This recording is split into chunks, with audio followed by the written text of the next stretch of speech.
अम्बरीश चरित्र। सेवा में धन नहीं, मन की मुख्यता है। सेवा का अर्थ है सेव्य, यानी श्री कृष्ण में मन को लगाए रखना। सेवा का संबंध मन से है। शरीर से क्रिया की जाए, उसमें यदि मन की सहभागिता नहीं है तो सब व्यर्थ है, सब व्यर्थ। सेवा का क्रम अम्बरीश ने बताया। सेवा का आरंभ मन से होता है। मन सूक्ष्म होता है, वह जगत और ईश्वर के साथ एक साथ संबंध नहीं रख सकता। मन को मनाओगे तो वह मानेगा, किसी के उपदेश से नहीं मानेगा। तुम स्वयं अपने मन को समझाओगे तो असर होगा। अपने मन को कोई क्या और कैसे समझा सकता है आपके मन को? राजा अम्बरीश इष्ट देव द्वारिकानाथ हैं उनके। राजा होने पर भी वे स्वयं सेवा पूजा करते हैं। घर में कई सेवक होने पर भी कहते हैं मैं तो ठाकुर जी का दास हूँ, मैं तो दास हूँ, उनकी सेवा स्वयं मुझे ही करनी चाहिए। दास भाव में सेवा ही मुख्य है। उसी का पेट भरता है जो स्वयं भोजन करे। जो भोजन और सेवा स्वयं करे उसे ही फल मिलता है। चार काम स्वयं करने पड़ते हैं। देखो, भोजन स्वयं ही करना पड़ेगा। विवाह कोई दूसरा दूल्हा बन करके चला जाए ऐसी नहीं होता। ठाकुर जी का भजन भी स्वयं ही करना पड़ता है और मृत्यु भी स्वयं ही जाना पड़ता है, दूसरा नहीं जा सकता। अम्बरीश तो चक्रवर्ती राजा हैं, फिर भी वह प्रभु सेवा तो स्वयं ही करते हैं। ठाकुर जी के मंदिर की सफाई भी करते हैं। वैसे करने से वैष्णवों की चरण रज का लाभ होता है। भागवत में स्पष्ट लिखा है कि अम्बरीश भगवान के दर्शन के लिए खुले पांव पैदल चले जाते थे। पैदल, चक्रवर्ती सम्राट होते हुए भी पैदल। मानो कि हम अम्बरीश का पूरा अनुकरण नहीं कर सकते, किंतु उनका कुछ न कुछ तो अनुकरण करना ही चाहिए। एक बार तो अम्बरीश ने भगवान श्री कृष्ण की आराधना के हेतु एक वर्ष एकादशी का व्रत किया। एकादशी का व्रत, एकादशी का व्रत बहुत ही उत्तम है। शरीर के लिए भी उत्तम है और अध्यात्म साधना के लिए भी उत्तम है।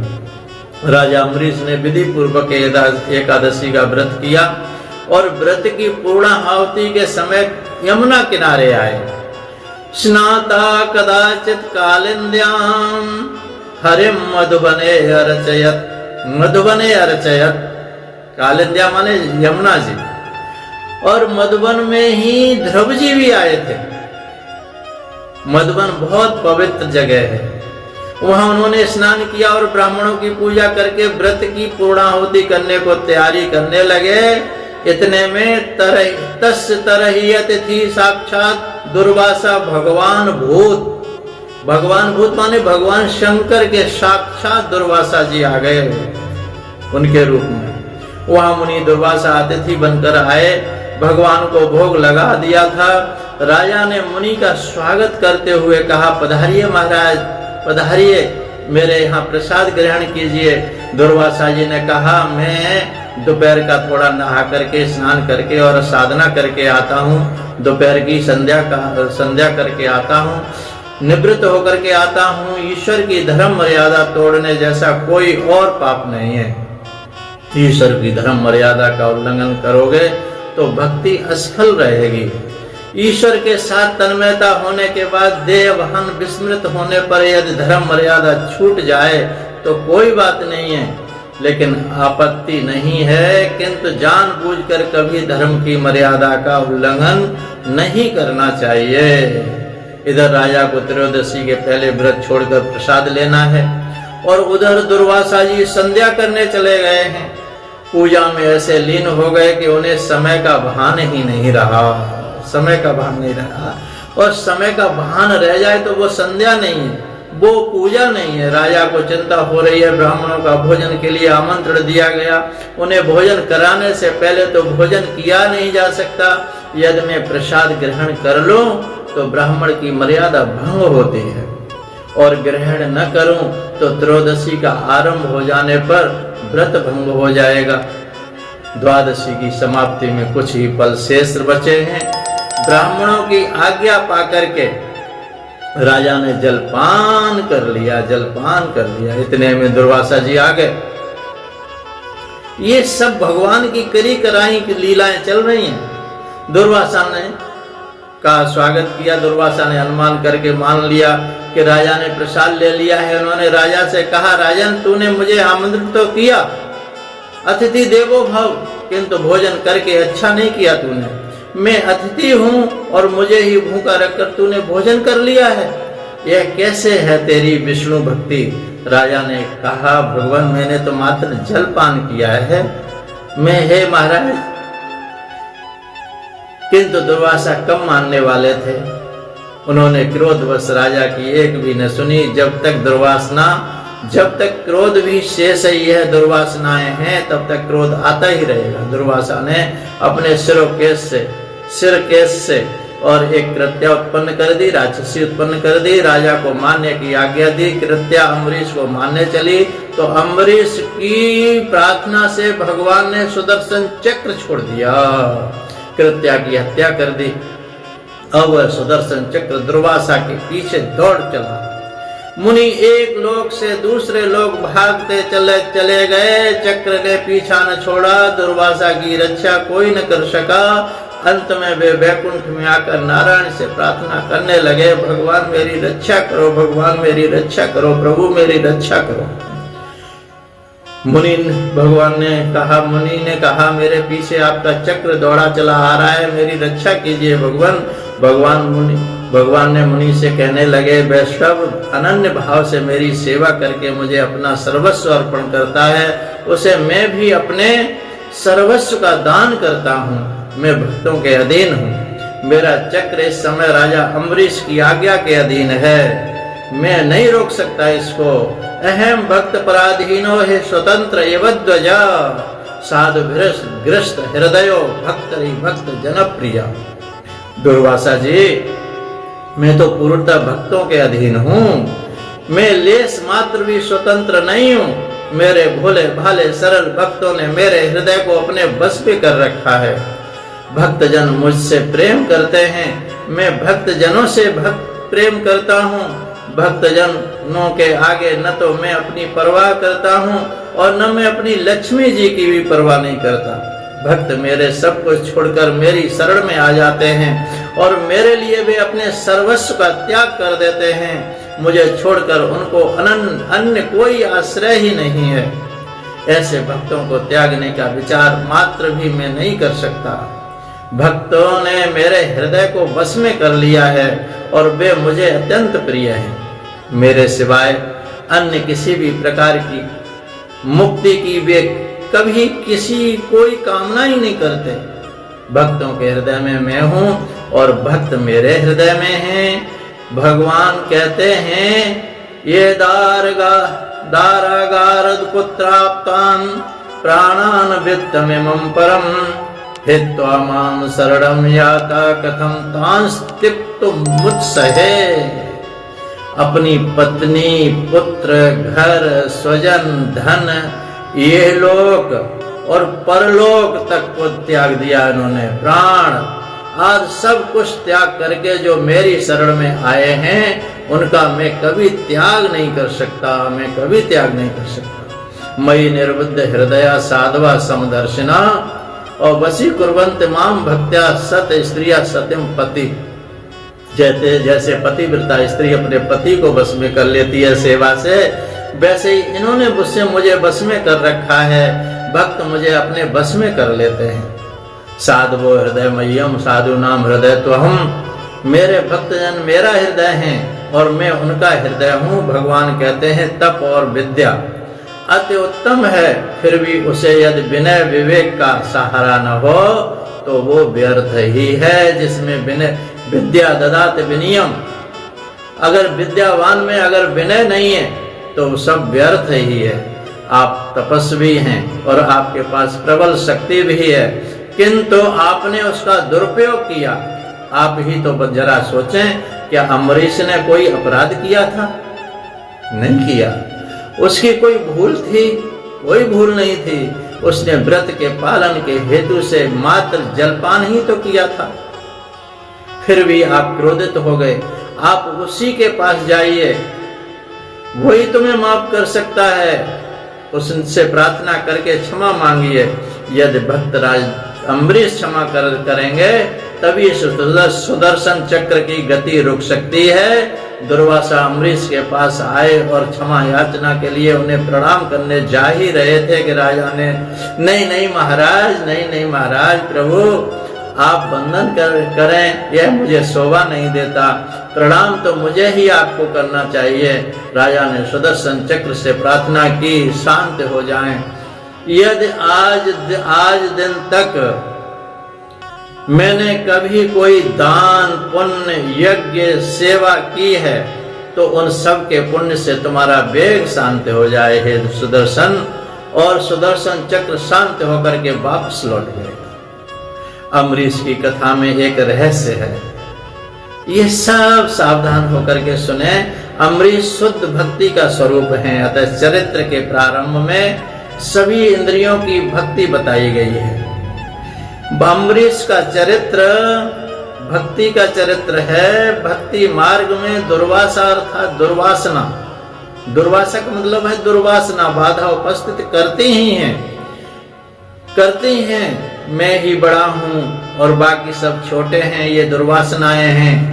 दुर्वासना है सुख को मैं ही भोगूं, ऐसी भावना भी दुर्वासनाएं हैं। और दूसरों को दुखी करने की दुर्वासना भक्ति में बाधा रूप है। भक्ति करते हुए यदि अहंकार हुआ तो मान लो कि दुर्वासना आ गई। दुर्वासना में से अभिमान जागता है और अभिमान से क्रोध, और क्रोध कृत्या माने कर्कशा वाणी उत्पन्न करती है, और कृत्या माने कर्कशा वाणी भक्ति को मारने की तैयारी करती है। भक्ति को मारने जो ज्ञानी रूपी सुदर्शन, ज्ञान रूप सुदर्शन भक्ति को बचाने आ जाता है और ज्ञान कृत्या को विनिष्ट करता है। यदि भक्ति शुद्ध है तो कर्कशा वाणी उसका कुछ भी नहीं बिगाड़ सकती। भक्ति की रक्षा सुदर्शन चक्र अर्थात ज्ञान करता है। सभी में श्री कृष्ण का दर्शन ही सुदर्शन है। भक्ति के निकट जब कृत्या कर्कशा वाणी आती है तो वैष्णव उसका ज्ञान सुदर्शन चक्र से नाश करते हैं। यदि मन निंदा से प्रभावित हुआ तो वह सच्चा वैष्णव नहीं है। कर्कशा वाणी को सहन कर लोगे तो सुखी होगे। कर्कशा वाणी बोलने वाला ही अधिक दुखी होता है।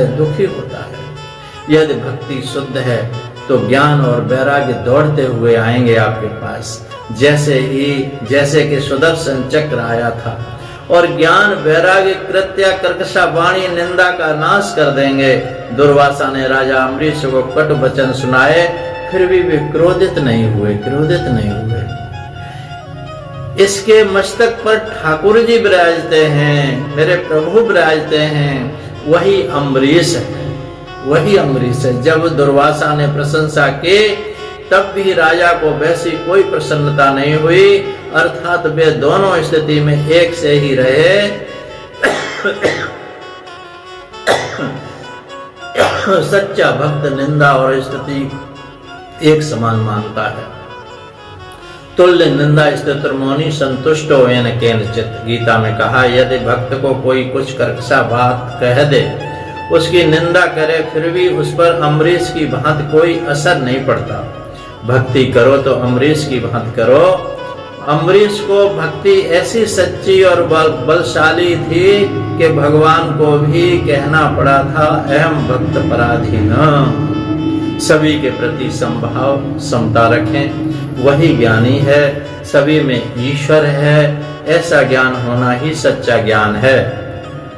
ईश्वर स्वरूप के ज्ञान के बिना न तो भक्ति होती है और न भक्ति दृढ़ होती है।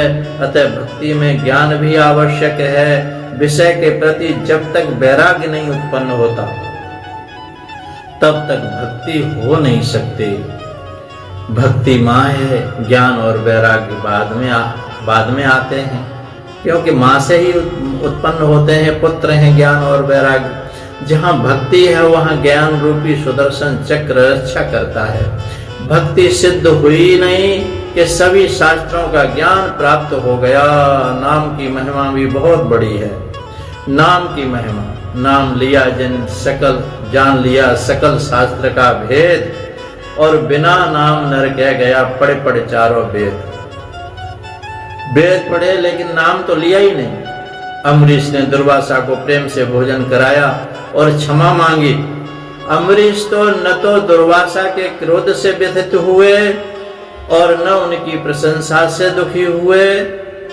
देखते हैं सच्चे वैष्णव, ये सच्चे वैष्णव कभी दूसरे का दोष नहीं देखते, दोष नहीं देखते, बल्कि अपना ही दोष बार बार अम्बरीश ने माना कि जीत उसकी नहीं, ईश्वर की हुई है। जो मानता है कि जीत अपनी हुई है, उसकी हार अवश्य होती है। जरा सोचो तो, इन राजाओं का इतिहास कहने को सुखदेव जी को आवश्यकता ही क्या थी, किंतु अम्बरीश जैसे राजा सुखदेव जी को बहुत प्रिय है, बहुत प्रिय है। धन्य है राजा अम्बरीश को, वे घर में ही भी सन्यासी सा जीवन जीते हैं, जबकि सुखदेव जी वनवासी होने के बाद सन्यासी सा जीवन जी रहे हैं। जी रहा हूं, सुखदेव जी कहते हैं। सुखदेव जी सोचते थे कि सभी कुछ त्याग कर वनवासी बनकर सन्यासी हुआ, जबकि वह यह अम्बरीश तो राज दरबार में वैभव युक्त वातावरण में रानियों के साथ रहकर भी सन्यासी है, सन्यासी का जीवन जी रहा है। मैं सभी कुछ छोड़कर प्रभु के पीछे दौड़ रहा हूँ, जबकि इधर अम्बरीश घर में रहकर भी द्वारिकाधीश के साथ है, साथ है। निसंदेह वह मुझसे श्रेष्ठ है। यही कारण है कि मैंने इसकी कथा सुनाई है। मैंने किसी राजा की नहीं, परम भक्त की कथा सुनाई है। ज्ञान प्रभु को परतंत्र नहीं कर सकता, बांध नहीं सकता। भक्ति ही भगवान को बांधती है, परतंत्र करती है।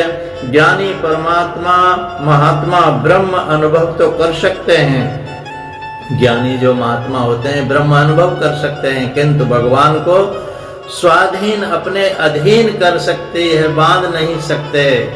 अपने अधीन नहीं कर सकते, बांध नहीं सकते। भक्ति माता और ज्ञान वैराग्य संतान, जहाँ शुद्ध भक्ति है वहाँ ज्ञान वैराग्य दौड़ते हुए आ जाते हैं, और जहाँ पर ज्ञान वैराग्य आ जाते हैं वहाँ भगवान भी आकर के अवरुद्ध हो जाते हैं। धन्यवाद। भक्त अम्बरीश का यह चरित्र आपने सुना, इसे जरूर प्रेरणा लेंगे। बोलो जय सद्गुरुदेव भगवान की जय। जय जय श्री राधे, जय जय श्री कृष्ण।